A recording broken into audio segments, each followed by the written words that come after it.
Ranking पीडिया education YouTube channel पर आप सभी का स्वागत है। यह वीडियो सामान्य विज्ञान के टॉपिक रसायन विज्ञान का लेक्चर नंबर 6 है और इस वीडियो में हम इस टॉपिक से जुड़े हुए कुछ इंपॉर्टेंट कॉम्पिटिटिव एग्जाम्स में पूछे गए क्वेश्चंस डिस्कस करेंगे, जिस टॉपिक का नाम है कार्बन, हाइड्रोजन, ऑक्सीजन एवं उसके यौगिक। तो स्टूडेंट्स, अगर आपने अभी तक हमारा YouTube channel Rankingpedia Education subscribe नहीं किया है तो इसे ज़रूर सब्सक्राइब कर लें और हमारे एप्लीकेशन रैंकिंग पीडिया एजुकेशन को तुरंत इंस्टॉल कर लें, जहां पर आपको अपकमिंग और प्रीवियस क्लास के notes YT class note section पर एप्लीकेशन में देखने को मिल जाएंगे, जहां से आप उसे फ्री में एक्सेस कर सकते हैं।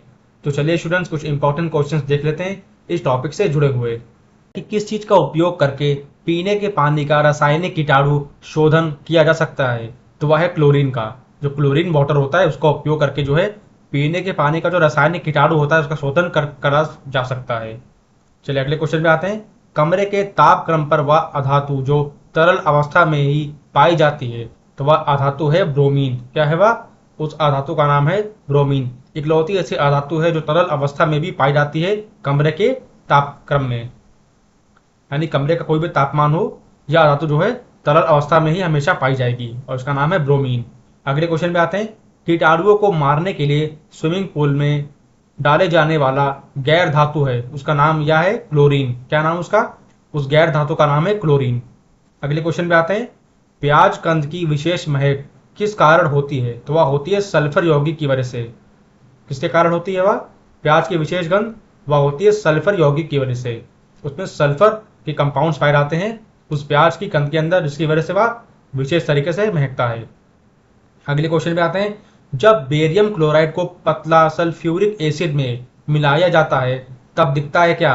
तब दिखता है सफेद अवक्षेप। क्या दिखता है वह? तब उसमें दिखता है सफेद जो है अवक्षेप होता है, वह उससे बन रहा होता है, यह चीज उसमें दिखाई देती है जब उसमें सल्फ्यूरिक एसिड मिलाते हैं बेरियम क्लोराइड में, या रिएक्शन करके सफेद अवक्षेप बनाता है। अगले क्वेश्चन पे आते हैं। वह गैस जो चूना पानी को दूधिया बनाता है, तो वह गैस है कार्बन डाइऑक्साइड। क्या है वह? उस गैस का नाम है कार्बन डाइऑक्साइड, जो कि चूना पानी को भी दूधिया यानी मिल्की वे में बना देती है, दूध के रंग का बना देती है। अगले क्वेश्चन पे आते हैं। वह गैस जिसकी गंध सड़े हुए अंडे की जैसी होती है, तो वह गैस है हाइड्रोजन सल्फाइड। कौन सी गैस है वह? उस गैस का नाम है हाइड्रोजन सल्फाइड। बहुत ही बेसिक सा क्वेश्चन है कि हाइड्रोजन सल्फाइड जो एकमात्र ऐसी गैस है जिसकी जो मतलब गंध है वह सड़े हुए अंडे की जैसी होती है। अगले क्वेश्चन पे आते हैं। ग्रेफाइट मुख्य रूप से किस तत्व से बना होता है? तो वह बना होता है कार्बन से। किससे बना होता है? वह बना होता है कार्बन से। कार्बन के कंपाउंड्स पाए जाते हैं ग्रेफाइट में। अगले क्वेश्चन पे आते हैं। सीसा पेंसिल में प्रयुक्त तत्व है, तो वह है कार्बन। क्या है वह? उस तत्व का नाम है कार्बन, जो कि सीसा पेंसिल में प्रचुर मात्रा में पाया जाता है। मेजर कंट्रीब्यूशन रखता है कार्बन सीसा पेंसिल में। अगले क्वेश्चन में आते हैं। हीरा तथा ग्रेफाइट में समान क्या है?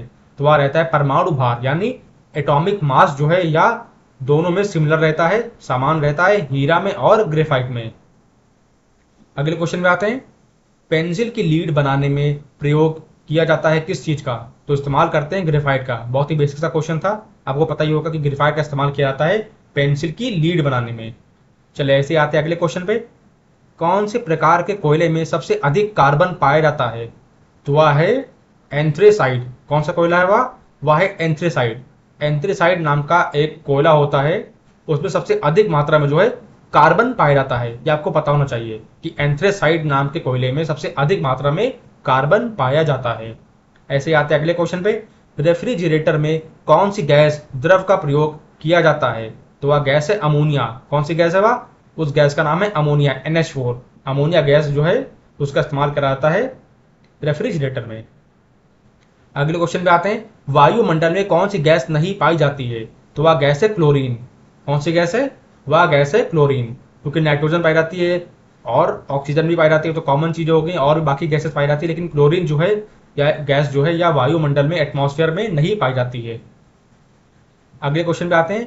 ठोस कार्बन डाइऑक्साइड को क्या कहा जाता है? तो उसे कहते हैं शुष्क हिम। क्या कहते हैं उसे? उसे कहते हैं शुष्क हिम। ठोस कार्बन डाइऑक्साइड यानी सॉलिड वे में अगर कार्बन डाइऑक्साइड है तो उसे हम कहेंगे शुष्क हिम। अगले क्वेश्चन पे आते हैं। वह तत्व जिसकी परमाणु त्रिज्या सबसे छोटी होती है, तो वह है क्लोरीन। कौन सा तत्व है वह? उस तत्व का नाम है क्लोरीन, जिसकी परमाणु त्रिज्या जो होती है वह सबसे छोटी होती है। ये आपको पता होना चाहिए, कई बार एग्जाम में पूछा भी गया है कि ऐसे तत्व का नाम बताइए जिसकी परमाणु त्रिज्या सबसे छोटी होती है। तो वह तत्व है क्लोरीन, जिसका सिंबल है Cl से डिनोट करते हैं क्लोरीन को। अगले क्वेश्चन पे आते हैं। C60 एक अणु है जिसमें किस रूप में व्यवस्थित 60 कार्बन परमाणु होते हैं? तो वह होते हैं 12 पंचभुज में और 20 षटभुज में, यानी 12 पेंटागन में होते हैं और 20 जो है हेक्सागन शेप में होते हैं। ये 60 कार्बन के परमाणु C60 के अणु में। ऐसे ही अगले क्वेश्चन पे आते हैं। सर्वोत्तम गुणवत्ता वाला कोयला जिसमें 80% से 95% कार्बन होता है वह कौन सा होता है? वह होता है एंथ्रासाइड। कौन सा होता है वह कोयला होता है एंथ्रासाइड। इसमें सबसे अधिक मात्रा में कार्बन पाया जाता है और उसकी संख्या होती है 80% से 95%। चलिए अगले क्वेश्चन पे आते हैं। ईंधन सेल कहा जाता है? तो वह कहते हैं आणविक ऑक्सीजन को। किससे कहते हैं? आणविक ऑक्सीजन को, यानी मॉलिक्यूलर ऑक्सीजन को कहते हैं ईंधन सेल। अगले क्वेश्चन पे आते हैं। निष्क्रिय गैस कौन सी नहीं है? तो वह है क्लोरीन। क्लोरीन गैस जो है वह निष्क्रिय गैस नहीं होती है। बाकी ज्यादातर गैसें जो हैं वो निष्क्रिय होती है, लेकिन क्लोरीन जो गैस है वह निष्क्रिय नहीं होती है। ऐसे अगले क्वेश्चन पे आते हैं। प्रकाश रासायनिक धूम कोहरे में हमेशा होता है, वह होता है ओजोन। कौन सा होता है? वह हमेशा होता है ओजोन में। अगले क्वेश्चन पे आते हैं। शुष्क सेलों में प्रयुक्त रसायन कौन सा होता है? तो वह रसायन होता है NH4Cl, अमोनियम क्लोराइड। NH4Cl यह रसायन जो है शुष्क सेलों में प्रयुक्त होता है। ऐसे अगले क्वेश्चन पे आते हैं। शीत प्रकोष्ठ में फल भंडारण दीर्घ भंडारण जीवन देता है, तो वह है श्वसन दर के ह्रास के कारण। किसके कारण होता है या जो है श्वसन दर के ह्रास के कारण जो है शीत प्रकोष्ठ में जो है फल भंडारण दीर्घ भंडारण जीवन की तरह देता है। ऐसे अगले क्वेश्चन पे आते हैं। नाइट्रोजन एक आवश्यक अवयव नहीं है, वह है किसका? कार्बोहाइड्रेट का। किसका है वह है कार्बोहाइड्रेट का। या कार्बोहाइड्रेट का जो है नाइट्रोजन एक आवश्यक अवयव नहीं है। ऐसे अगले क्वेश्चन पे आते हैं। हाइड्रोजन सल्फाइड प्रदूषक का मुख्य स्रोत है, वह है सड़ते हुए वनस्पति एवं पशु पदार्थ। किसका है वह मुख्य स्रोत है, यानी मेजर कंट्रीब्यूशन है सड़ते हुए वनस्पति पशु पदार्थ का। हाइड्रोजन सल्फाइड का प्रदूषक, यानी जो पोल्यूशन फैलता है हाइड्रोजन सल्फाइड से, इसका मुख्य स्रोत होता है सड़ते हुए वनस्पति से या फिर पशु के पदार्थ से। ये वहां से यह प्रदूषण निकलता है हाइड्रोजन सल्फाइड का। अगले क्वेश्चन पे आते हैं। एक गिलास पानी में नमक का घोल होता है, वह होता है समरस। कितना होता है वह होता है समरस। ऐसे अगले क्वेश्चन पे आते हैं। वायुयानों के टायरों को फुलाने या भरने के लिए प्रयुक्त की जाने वाली गैस कौन सी है? तो उस गैस का नाम है नाइट्रोजन। क्या है वह गैस? उस गैस का नाम है नाइट्रोजन, जिसको कि वायुयानों के टायरों को फुलाने और भरने के लिए इस्तेमाल किया जाता है। ऐसे अगले क्वेश्चन पे आते हैं। सभी जैव यौगिक का अनिवार्य मूल तत्व है, वह है कार्बन। कौन सा तत्व है उस तत्व का नाम है कार्बन। कार्बन तत्व जो है या सभी जैव यौगिक का अनिवार्य मूल है, या तो होना ही चाहिए। कार्बन सभी में ज्यादातर पाया जाता है, सभी जैविक यौगिक में। अगले क्वेश्चन पे आते हैं। सर्वाधिक यौगिक निर्माण करता है, तो वह करता है कार्बन। यहां पर भी देखिए कार्बन जो है सर्वाधिक मात्रा में जो है यौगिक निर्माण करता है।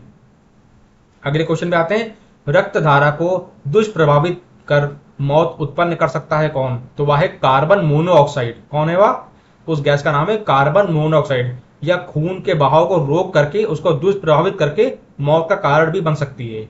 इतनी खतरनाक यह गैस और होती है, ये बहुत जहरीली गैस होती है कार्बन मोनोऑक्साइड। ऐसे अगले क्वेश्चन पे आते हैं। सर्वाधिक मजबूत पदार्थ होता है, तो वह होता है ग्राफीन। ग्राफीन जो है बहुत ही मजबूत जो है पदार्थ होता है, क्योंकि इसमें कार्बन के जो कंपाउंड्स होते हैं उस ग्राफीन कंपाउंड में कार्बन का जो स्ट्रक्चर होता है उसमें इस तरीके से फॉर्म होता है कि मतलब बहुत ही स्ट्रांग वे में उसमें बॉन्डिंग होती है। इसी वजह से ग्राफीन जो है कंपाउंड बहुत ही मजबूत पदार्थ माना जाता है। अगले क्वेश्चन पे आते हैं। कार्बन से बना हुआ है, तो वह है ग्राफीन। ग्राफीन जो है वह कार्बन से ही बना हुआ है, जैसा कि अभी हमने बताया आपको ग्राफीन में क्या होता है। एक बहुत बड़ा कंपाउंड है ग्राफीन। वैसे ही अगले क्वेश्चन पे आते हैं। कार्बन की मात्रा अधिकतम होती है किसमें? तो वह होती है ढलवा लोहे में। किसमें होती है वह होती है ढलवा लोहे में। सबसे अधिक मात्रा में कार्बन होता है इसमें। अगले क्वेश्चन पे आते हैं। वनस्पति तेल से वनस्पति घी बनाने में प्रयुक्त गैस कौन सी है? तो वह गैस है हाइड्रोजन। कौन सी गैस है वह गैस है हाइड्रोजन, जो कि वनस्पति तेल से वनस्पति घी बनाने में इस्तेमाल करी जाती है। ऐसे अगले क्वेश्चन पे आते हैं। क्रायो बैंक में XC2 संरक्षण के लिए सामान्यतः प्रयोग होती है, तो वह कौन सी गैस होती है? वह होती है नाइट्रोजन गैस। कौन सी गैस है? Nitrogen gas. या जो है क्रायो बैंक में XC2 संरक्षण के लिए सामान्यतः रूप में जो है इस्तेमाल में लाई जाती है। चलिए अगले क्वेश्चन पे आते हैं। स्थल मंडलीय एवं वायुमंडलीय नाइट्रोजन की मात्रा अप्रभावित होती है किस चीज से? तो वह होती है नाइट्रोजन मुक्ति से। किससे होती है वह अप्रभावित होती है नाइट्रोजन मुक्ति से। ये आपको पता होना चाहिए कि जो स्थल मंडली या फिर वायुमंडली में जो नाइट्रोजन होती है उसकी मात्रा अगर इफेक्ट कर रही है, कम या ज्यादा हो रही है, तो उसकी किसकी वजह से हो रही है? वह हो रही है नाइट्रोजन की मुक्ति की वजह से। अस्पतालों में मंद निश्वेतक के रूप में कौन सी गैस प्रयुक्त होती है? तो वह गैस है नाइट्रस ऑक्साइड। कौन सी गैस है वह गैस है नाइट्रस ऑक्साइड, जो कि अस्पतालों में जो है मंद निश्वेतक के रूप में इस्तेमाल करी जाती है। चलिए अगले क्वेश्चन पे आते हैं। स्वचालित इंजनों हेतु हीमन रोधी के तौर पर प्रयुक्त होता है, तो वह होता है एथिलीन ग्लाइकॉन। क्या प्रयुक्त होता है? एथिलीन ग्लाइकॉन जो है स्वचालित इंजनों में हीमन रोधी के तौर पर जो है इस्तेमाल में लाया जाता है। चलिए अगले क्वेश्चन पे आते हैं। कार्बन का अपरूप नहीं है, तो वह है ऑक्सोकार्बन्स। जो ऑक्सोकार्बन्स होते हैं या जो है कार्बन का अपरूप नहीं होते हैं। ऐसे अगले क्वेश्चन पे आते हैं। कार्बन का शुद्धतम रूप है, वह है हीरा यानी डायमंड। डायमंड यानी हीरा, यह कार्बन का शुद्धतम रूप माना जाता है क्योंकि उसका रिफ्रैक्टिव इंडेक्स बहुत ही तगड़ा होता है। अगले क्वेश्चन पे आते हैं। भारी जल एक प्रकार का है, वह क्या है? एक मंदक। क्या है वह है एक प्रकार का मंदक। भारी जल यानी एक ऐसा जल जिसकी डेंसिटी बहुत ही ज्यादा होती है, वह एक मंदक है, एक प्रकार का मंदक है। अगले क्वेश्चन में आते हैं। फलों के मीठे स्वाद का कारण क्या है? वह है फ्रक्टोज। क्या है वह है फ्रक्टोज। फ्रक्टोज एक तरह का पॉलीमर होता है जो कि मीठे स्वाद का कारण होता है बहुत से फलों का। अगले क्वेश्चन पे आते हैं। टेफ्लॉन होता है एक, तो वह होता है बहुलक यानी पॉलीमर। क्या होता है वह होता है बहुलक यानी पॉलीमर। अगले क्वेश्चन पे आते हैं। हाइड्रोजन का परमाणु द्रव्यमान U लगभग होता है कितना? तो आपको पता ही होगा कि यह होता है 1 यानी 1 होता है परमाणु द्रव्यमान। एटॉमिक नंबर हाइड्रोजन का होता है 1। शुरुआती होती है हाइड्रोजन से ही। अगले क्वेश्चन पे आते हैं। एक अधातु है, तो वह है नाइट्रोजन। नाइट्रोजन जो है एक अधातु है। ऐसे अगले क्वेश्चन पे आते हैं। 2 या 2 से अधिक घटकों से सजातीय मिश्रण है, तो वह है विलयन।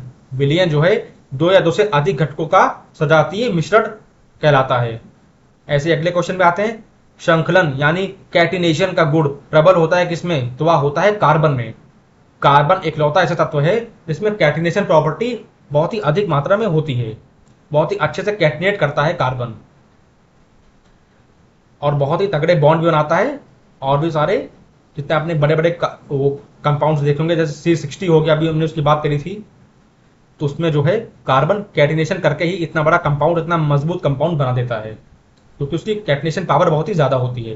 यह एक बहुत ही तगड़ी प्रॉपर्टी है कार्बन की। अगले क्वेश्चन पे आते हैं। निम्न गैस का उपयोग कार के टायरों में हवा भरने के लिए किया जाता है, तो वह गैस है नाइट्रोजन। आपको पता ही होगा कि नाइट्रोजन गैस जो है कार के टायरों में हवा भरने के लिए इस्तेमाल में लाई जाती है। ऐसे अगले क्वेश्चन पे आते हैं। नाइट्रोजन का एक तत्व है, तो वह है द्विपरमाण्विक। क्या है उस तत्व का नाम है नाइट्रोजन के द्विपरमाण्विक। ऐसे अगले क्वेश्चन में आते हैं। निम्न गैस को लाफिंग गैस के रूप में भी जाना जाता है, तो आपको पता ही होगा कि नाइट्रस ऑक्साइड को जो है लाफिंग गैस के रूप में जानते हैं सभी लोग।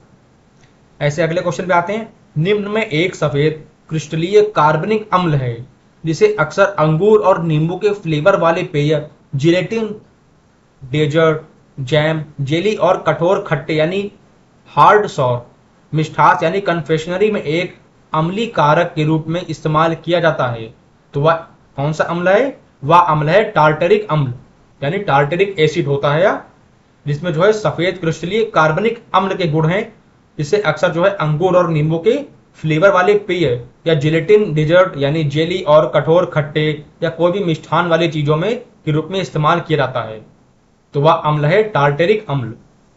ऐसे अगले क्वेश्चन पे आते हैं। निम्न तत्व का उपयोग पानी के उपचार यानी शुद्धिकरण के लिए किया जा सकता है, तो वह है क्लोरीन। क्लोरीन का इस्तेमाल किया जाता है पानी के उपचार या फिर उसके शुद्धिकरण के लिए। ऐसे अगले क्वेश्चन पे आते हैं। ब्रोमीन के संबंध में कथन सही है, तो वह यह है कि यह सामान्य तापमान पर एक द्रव्य है। इस यह कथन जो है सही बैठता है ब्रोमीन के संबंध में, यह जो है जो सिमिलर टेम्परेचर होते हैं उस पर या एक ही द्रव्य पर रहता है। यह खासियत होती है ब्रोमीन की। ऐसे अगले क्वेश्चन पे आते हैं, एक हैलोजन तत्व नहीं है तो वह है सेलेनियम। सेलेनियम जो है एक हैलोजन तत्व नहीं है। ऐसे अगले क्वेश्चन पे आते हैं, हैलोजेन नहीं है वह है ग्लिसरीन। ग्लिसरीन तरह का पॉलीमर जो कि हैलोजेन नहीं है। अगले क्वेश्चन पे चलते हैं, पेय जल का रासायनिक कीटाणु शोधन किस चीज का इस्तेमाल करके किया जा सकता है तो वह है क्लोरीन। किसका इस्तेमाल करते हैं? क्लोरीन का इस्तेमाल करते हैं रासायनिक कीटाणु शोधन के लिए, खासकर पेय जल में। उस जल को अगर पीने वाला बनाना है तो उसके रासायनिक कीटाणु शोधन करने के लिए हमें क्लोरीन का इस्तेमाल करना पड़ेगा। चलिए अगले क्वेश्चन में आते हैं, क्लोरीन परमाणु का औसत परमाणु द्रव्यमान कितना होता है तो वह होता है 35.5 यू। यू यानी एटॉमिक नंबर 35.5 यू होता है, या एवरेज परमाणु द्रव्यमान क्लोरीन परमाणु का। चलिए अगले क्वेश्चन पे आते हैं, समुद्र जल निम्न में रासायनिक तत्व का एक समृद्ध स्रोत होता है तो वह है ब्रोमीन। किसमें होता है? वह होता है ब्रोमीन में। ब्रोमीन एकमात्र ऐसा रासायनिक तत्व है जिसका एक समृद्ध स्रोत होता है समुद्री जल में। चलिए अगले क्वेश्चन पे आते हैं, सबसे भारी गैस कौन सी है तो वह है रेडॉन। ये आपको पता होना चाहिए कि रेडॉन जो है सबसे भारी गैस होती है। ऐसे अगले क्वेश्चन पे आते हैं, एक निष्क्रिय यानी नोबेल गैस नहीं है वह है हाइड्रोजन। हाइड्रोजन गैस जो है एक नोबेल गैस नहीं है, क्योंकि इसे जो है इसमें एक इलेक्ट्रॉन की कमी हो रही है। या तो वो पहला इलेक्ट्रॉन एक लूज कर दे तो स्टेबल हो जाए, या तो एक इलेक्ट्रॉन और किसी से उधार ले ले तो स्टेबल हो जाए। इसी वजह से यह अनस्टेबल होती है और हाईली रिएक्टिव होती है हाइड्रोजन गैस, और उसका एटॉमिक नंबर होता है 1। अगले क्वेश्चन पे आते हैं, एक अक्रिय गैस है जो सामान्यतः लाइट बल्बों में पाई जाती है तो वह होती है आर्गन गैस। कौन सी गैस होती है? वह गैस होती है आर्गन गैस, जो कि लाइट बल्बों में पाई जाती है और यह अक्रिय गैस होती है, सक्रिय नहीं होती है। चलिए अगले क्वेश्चन पे आते हैं, नोबेल गैस अचेतन शून्य करने के लिए उपयोग की जाती है किस चीज के तो जीनॉन का उपयोग किया जाता है। इसका इस चीज में जो है जीनॉन का इस्तेमाल किया जाता है। जीनॉन एक तरह की नोबेल गैस है। चलिए अगले क्वेश्चन पे आते हैं, कैंसर का उपचार निम्न अक्रिय गैस द्वारा किया जाता है तो वह है रेडॉन से। किससे करते हैं? रेडॉन से करते हैं, कैंसर सेल्स को मारने के लिए बॉडी के अंदर। इसी वजह से रेडॉन का इस्तेमाल करते हैं कैंसर के उपचार के लिए। चलिए अगले क्वेश्चन पे आते हैं, अक्रिय गैसें होती है कौन सी तो वह होती है एक परमाणु। कौन सी गैसें होती हैं अक्रिय? वह होती है एक परमाणु। इसमें एक परमाणु होते हैं वह गैसें जो है अक्रिय होती हैं, यानी सक्रिय नहीं होती, इनएक्टिव होती हैं वह। चलिए अगले क्वेश्चन पे आते हैं, निम्न अधातु बहु परमाणविक यानी पॉली एटॉमिक है वह है सल्फर। सल्फर एक अधातु है जो कि पॉली एटॉमिक है यानी बहु परमाणविक है। ऐसे ही अगले क्वेश्चन पे आते हैं, ठोस कार्बन डाइऑक्साइड का दूसरा नाम क्या है तो आपको पता ही होगा कि शुष्क बर्फ जो है इसे कहते हैं ठोस कार्बन डाइऑक्साइड, यानी सॉलिड कार्बन डाइऑक्साइड को शुष्क बर्फ भी कहते हैं। चलिए अगले क्वेश्चन पे आते हैं, ग्रेफीन के बारे में क्या कौन सा कथन जो है वह सही है? वह यह है कि यह कार्बन जो है आधारित नैनो स्ट्रक्चर होता है। क्या होता है ग्रेफीन? ग्रेफीन एक तरह का कार्बन आधारित नैनो स्ट्रक्चर होता है। चलिए अगले क्वेश्चन पे आते हैं, शुष्क बर्फ किस चीज का ठोस रूप है तो वह होता है कार्बन डाइऑक्साइड का। जैसा कि हमने अभी प्रीवियस क्वेश्चन में डिस्कस किया कि शुष्क बर्फ जो है किस चीज का ठोस रूप है, वह है ठोस रूप है कार्बन डाइऑक्साइड का, यानी सॉलिड कार्बन डाइऑक्साइड का। चलिए अगले क्वेश्चन पे आते हैं, ग्रेफाइट का एक गुण नहीं है वह है इसका जो गलनांक होता है वह निम्न होता है। क्या है वह? इसका जो गलनांक होता है वह निम्न होता है, या क्वालिटी नहीं है, या गुण नहीं है ग्रेफाइट का, जबकि इसका गलनांक जो है निम्न नहीं होता है अगर बात करें इसकी प्रॉपर्टीज की। लेकिन यहाँ पे पूछ रहा है कि ग्रेफाइट का एक गुण नहीं है, वह बताना है। वह यह है कि इसका जो गलनांक होता है वह निम्न होता है। ऐसे अगले क्वेश्चन पे आते हैं, ग्रेफाइट के बारे में सही नहीं है वह यह है कि इसमें जो है चतुष्फलकीय संरचना होता है। क्या उसमें होता है? इसमें चतुष्फलकीय संरचना होता है। यह बात ग्रेफाइट के बारे में बिल्कुल भी सही नहीं है।